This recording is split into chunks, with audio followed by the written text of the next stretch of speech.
ایک چھوٹے سے گاؤں میں ایک لڑکی رہتی تھی جس کا نام مینا تھا۔ مینا اپنے گاؤں کی سب سے پیاری اور ہمیشہ مسکرانے والی لڑکی تھی۔ اس کے پاس ایک پرانا لیکن بہت ہی خوبصورت لہنگا تھا جو اس کی ماں نے اسے دیا تھا۔ اس لہنگے میں کچھ تو بات تھی جو اسے سب سے الگ بناتی تھی۔ ایک دن مینا اپنے گاؤں کے پاس والے جنگل میں گھوم رہی تھی۔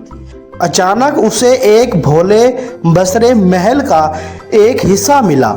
محل تو پرانا تھا لیکن ایک کمرہ تھا جو چمک رہا تھا۔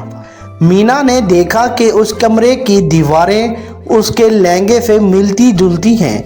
جیسے ہی اس نے کمرے میں قدم رکھا ایک روشنی کی جھلک آئی اور مینا نے دیکھا کہ اس کے لہنگے میں چھپی ہوئی جادوئی طاقتیں ہیں۔ مینا نے دیکھا کہ جب بھی وہ لہنگا پہنتی تھی اسے کچھ عجیب چیزیں محسوس ہوتی تھی۔ اس نے پایا کہ وہ اپنے خیالات سے چیزوں کو ہلا سکتی ہے اور اپنے من کے حساب سے اپنی دنیا کو بدل سکتی ہے۔ اس کا لہنگا جو صرف ایک لباس لگتا تھا اصل میں اس کے من کی طاقتوں کو جاگتا تھا۔ گاؤں میں ایک وقت آیا جب ایک بڑی مصیبت آئی۔ ایک بڑا جادوگر جو سالوں سے گاؤں پر اپنا راج کرنا چاہتا تھا واپس آ گیا۔ اس نے گاؤں کے لوگوں کو ڈرا دیا اور اپنے قبضے میں کر لیا۔ مینا کو پتا تھا کہ اب وقت آ گیا ہے اپنے لہنگے کی اصل طاقت کو ظاہر کرنے کا۔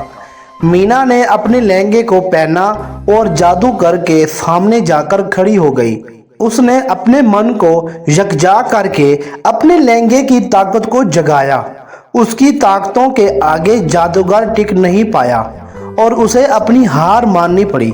گاؤں کے لوگوں نے مینا کی جیت کا جشن منایا اور اس کے لہنگے کو من کا جادوئی لہنگا کہہ کر پکارنے لگے۔ اس دن کے بعد مینا نے اپنے لہنگے کا استعمال صرف بڑی مشکلات حل کرنے میں کیا۔ اس نے سیکھا کہ اصل طاقت اس کے لہنگے میں نہیں بلکہ اس کے من میں تھی۔ لہنگا صرف ایک ذریعہ تھا اس طاقت کو جگانے کا۔ گاؤں کے لوگوں نے مینا کو اپنا لیڈر بنا لیا اور اس کے ساتھ مل کر ایک نئی خوشحال دنیا بنائی۔ کچھ سال بعد مینا کی ملاقات ایک خوبصورت جوان سے ہوئی جس کا نام عارف تھا۔ عارف کو مینا کی ہمت اور اس کے من کی طاقتوں نے بہت متاثر کیا۔